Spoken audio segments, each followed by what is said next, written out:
অগ্রহায়ণ প্রায় শেষের দিকে। বাংলাদেশের এই ঋতু বৈচিত্র্য অগ্রহায়ণের পরে দেখা মিলে পৌষ মাস। আহা, এ মাসে যে খুবই শীত পড়ে। শীত তো কি হয়েছে, বাংলাদেশ যেমন কৃষি বৈচিত্র্যময় দেশ, এদেশের কৃষকরাও তেমন হাতের নিপুণতা দিয়ে নতুন নতুন বাহারি সবজির চাষ শুরু করে দিয়েছে। পৌষ মাস যেহেতু অতি নিকটে, তাই কৃষকরা ধানের চারা দেওয়ার কাজও শুরু করে দিয়েছে। একজন কৃষক ধানের বীজতলা তৈরি করছে।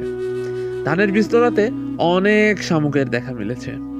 সেই সকল শামুকগুলাকে সে তার নিজ হাতে বেছে বেছে পরিষ্কার করছে।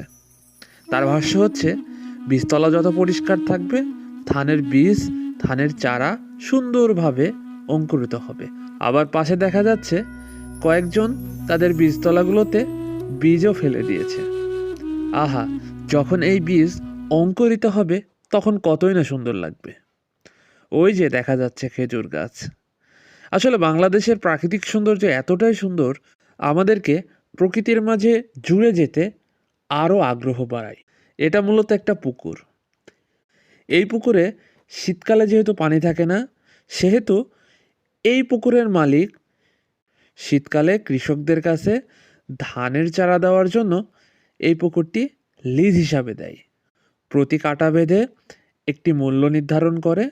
সেই মূল্য অনুযায়ী প্রতিটি কৃষক তাদের কাছ থেকে এই জমিটি ধানের চারা দেওয়ার জন্য নিয়ে থাকে। কি অসাধারণ পদ্ধতি, তাই না? কৃষকরা যেমন ধানের চারা দিতে পারছে, ঠিক তেমনই এই পুকুরের মালিকও লাভবান হচ্ছে এই জমিটি লিজ দিয়ে। আপনারা এখন দেখতে পাচ্ছেন অনেকে তাদের ধানের জমিতে ধানের চারা দেওয়ার জন্য ধানের বীজ ফেলে দিয়েছে।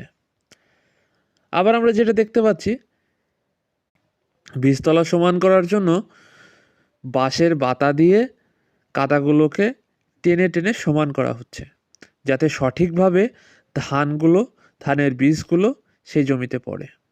আবার এই জমিতে ধানের বীজ যাতে বগে বা পাখিতে নষ্ট না করতে পারে, সেজন্য পাখি তাড়ানোর কৌশল হিসাবে বিভিন্ন বাতার উপরে পলিথিন বেঁধে পুঁতে দেওয়া হচ্ছে, যা আপনারা বাস্তবিক চিত্রে দেখতে পাচ্ছেন।